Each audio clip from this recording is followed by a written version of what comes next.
Инфлацијата не се смирува доволно и постои ризик да остане висока до крајот на годината. Затоа зголемувањето на основната каматна стапка е очекувано и логично, вели професорот по економија Ванчо Узунов.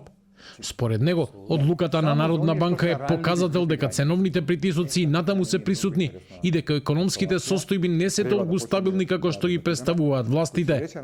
Узунов оценува дека рестриктивната монетарна политика е неопходна токму поради ризиците од понатамошен раст на инфлацијата. Јас лично очекував дека ќе има и малку повеќе покачување, не само за 0,25% поени, и е многу логична мерка, бидејќи инфлацијата, и што и да тврди владата, она не се смирува, не се намалува, и очигледно е дека проекциите викаат дека може и да до крај на година да биде многу поголема, така што монетарната политика мора да биде внимателна и да реагира на овој начин со покачување на каматни стапки, малце кон рестриктивност. Премиерот се обиде да објасни дека тоа е подобра политика него инфлација, што немаше потреба да го објаснува за економисти, тоа е точно. Меѓутоа работата е како да имаме пониски камати без инфлација. Вчера Народна банка ја зголеми основната каматна стапка од 4 на 4,25% со образложение дека инфлацијските ризици се уште не се надминати.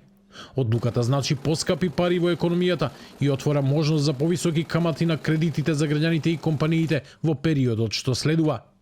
Во исто време, владата подготвува ребаланс на буџетот, ревидирајќи ја стапката на раст на економијата на 3,5%. Од друга страна, Узунов очекува уште поскромен раст и од ревидираната владина проекција. Фактички оваа мерка на крај ќе има ефект на намалување на растот, затоа што идејата на растот е да го потикне со ниски каматни стапки, за да може да бидат инвестициите поисплатливи и луѓето да имаат иницијатива, мотив да инвестираат повеќе, не вака треба да ги штедат парите, бидејќи парите се да се скапи. Тоа е политика на скапи пари, ја викаме во економијата. Тоа ќе има ефект на намалување на стапката, а што се однесува до моите проекции, ја уште и на почетокот на годинава и лани на крај на годината кажав дека оваа година ние да бидеме среќни да биде растот на околу 2%. И како стојат работите, за жал повторно изгледа ќе бидам во право. Узунов смета дека владата погрешно го поставува моделот на економски развој, потпирајќи се пред се на изградба на патишта и инфраструктурни проекти. Според него, ваквите инвестиции сами по себе не создаваат долгорочен економски раст и не ја подобруваат конкурентноста на економијата.